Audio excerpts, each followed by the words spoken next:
Hello, vanakkam, ekaso. My name is Sanjana Kantayya. I am from Tamil Nadu, India, from Kogi State, Nigeria, and from the Midwest.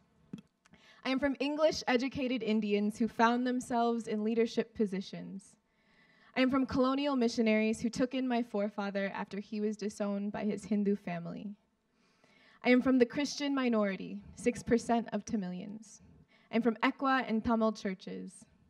I am from West African drums and South Indian cooking, from jasmine flowers and colorful clothes.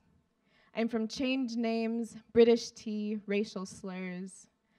I am from old Tamil songs and radical hospitality, from the exoticized women and assumed terrorist men. Where and who I am from has created every piece of who I am. I am Sanjana Rachel Kantayya. Who are you? My great-great-great-grandfather, Krishnaya, converted from Hinduism to Christianity after a British missionary named Robert Turlington Noble taught him English through the Bible. Everything about our culture was Hindu, so in taking on this religion, he made a sacrificial choice. He gave up his family who disowned him and everything he knew for a new way of life. He was no longer welcome at his mother's table, so he joined the Christian community that would accept him. Because of his conversion and integration into the British community, my family was able to access good education, learn academic English, and have leadership positions. My forefathers pastored churches, owned a store selling imports from the UK and America, worshipped in colonial churches, and changed their wedding traditions. Essentially, my family had the leadership and education to make our own space in this Christian community. Once we had made those spaces, we had a choice. Either open the door and invite others to join us in our new community, or enjoy our new space alone. After independence, we had even more space, and we could remake it however we wanted. Space to blend both European Christian and Indian cultures, but we chose to keep the suits and ties and Western hymns, even when we changed the culture of missions. I want to talk with you about this concept of space. Space to be who you are and live with dignity and respect. Space in our social and political worlds for a person to speak and be heard. The physical space in universities and organizations. Space in our curricula and space in our relationships. Space for your culture to be freely celebrated and for communities of people with different backgrounds and beliefs to coexist. This concept of space is essential for people as a whole to thrive. But when we look at history, we see the dominant culture of a community taking over the space of someone else, quieting voices time and time again. This silencing of voices is not new, and we can look at the wisdom of those who have been fighting for space through revolutions and relationships and try to move forward. For example, Dr. Martin Luther King Jr. and how he taught us about a counter to the model of groups having too much space versus none at all. Dr. King taught us about the beloved community, a society that is based on justice, equal opportunity, and love. He dreamt of dignity, respect, and freedom from oppression and systemic poverty. He did not just hope for peace, but went beyond seeking an end to violence toward a dream of deep reconciliation, a reconciliation where we can transform both those who occupy the space of others and those who do not have any space at all into the beloved community, where we can mutually share a meal around the same table. This is the table where peace and freedom can be evoked. This is the table where decisions are made that truly cause change, where the voices that influence every part of society belong. I saw a glimpse of the beloved community back in Nigeria in the northwest corner of Kogi State. There is a hospital in Egbe which was founded in the context of complex oppression during colonial times, but now provides healthcare and certifies nurses for a region that is entirely under-resourced by the state. In this imperfect community responding to immediate needs, Nigerian, Korean, American, and Indian doctors scrub in and work alongside each other to provide healthcare to this largely ignored area. We lived in community, and our table always looked different. We had kimchi jjigae and rice, vindaloo and curd, fufu, egusi stew, and homemade ice cream from powdered milk. The beloved community table in Egbe had seats for Koreans, Americans, Indians, and Nigerians, all bringing their culture to the table. So let's think of community as this big table for a second. I'm imagining it made of mahogany, strong and smooth. Think about the tables where you eat. Who's there? Who's speaking? Why? Our tables are often full of a community living in the same circumstances as us. A table in my immigrant grandmother's home is full of Indians eating with our hands, Tamil food with Lay's potato chips. Truly the best of both worlds.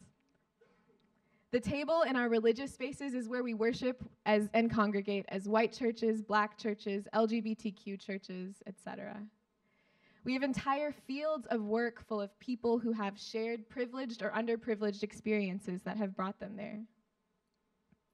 There are things about our histories that bring us to the table, things about our histories that give us a seat. There are things about our history that bar us from even walking in the room. Then, there are those with a seat at the table, but though they have the physical space, they do not have equal say. There, surrounded by other guests, they're forced into an echo chamber to listen while their space to speak is being taken by others.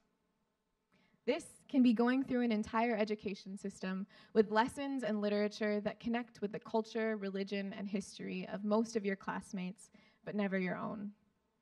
You're forced to listen to their narratives in the curriculum and discussion, but never have the lessons or questions to add your experience to the table. In becoming the beloved community, we need to give space to each other.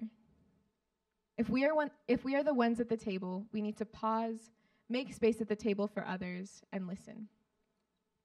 There's a famous quote by Shirley Chisholm, the first Black woman in Congress.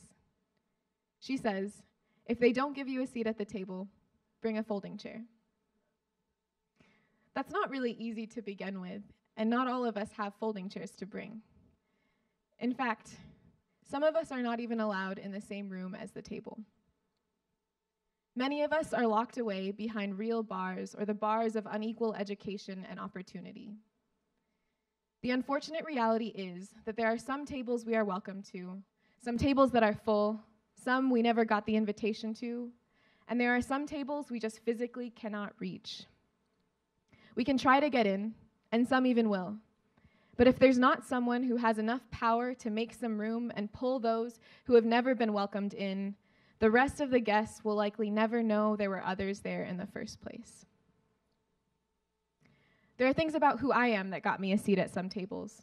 And once you're in, it can be easy to not even notice there are folks on the outside. How do we work against history to change this? How can I look out from the inside and make some room to invite someone in? How can I get in the tables my family has never been welcome? Giving someone a spot at the table looks like pausing, pulling up a chair, and listening, rather than just adding to the noise. For example, when I am home in India, my ammachi is known for her hospitality, especially her cooking. It's always fantastic first-class food offered more generously than she can probably afford. She's hired a few people to help them around the house, and whenever we visit, she prepares the best true Tamil meals. We sit and eat as a family.